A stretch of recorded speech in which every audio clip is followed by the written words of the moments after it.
যে দোয়া বাদ দিল তার সব বাদ। কারণ দোয়া দিয়ে নামাজ শুরু, দোয়া দিয়ে সব শুরু, দোয়াটাই হলো ইবাদত। চিল্লায় বলেন ঠিক কিনা?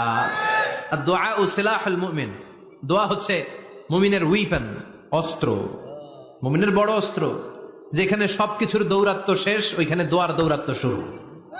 যেখানে সবকিছুর কারিশমা শেষ, ওখান থেকে দোয়ার কারিশমা শুরু। এরকম অনেক ক্যান্সারের মতো দুরারোগ্য ব্যাধিতে আক্রান্ত, ডক্টর ফাইনালাইজ করে দিয়েছে বাঁচবে না, 2 মাস বাঁচবে। কয় মাস? কথা বলেন। মাত্র 2 মাস সে বাঁচবে। তারপরও দেখা গেছে লোকটা 7 বছর বেঁচে ছিল। আছে না নাই?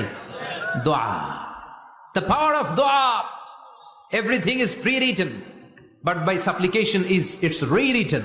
সবকিছুই আগে লেখা থাকে। মহাবিশ্ব সৃষ্টির 50,000 বছর আগে আমাদের ভাগ্যে কি ঘটবে সব লিখে রেখেছে কে?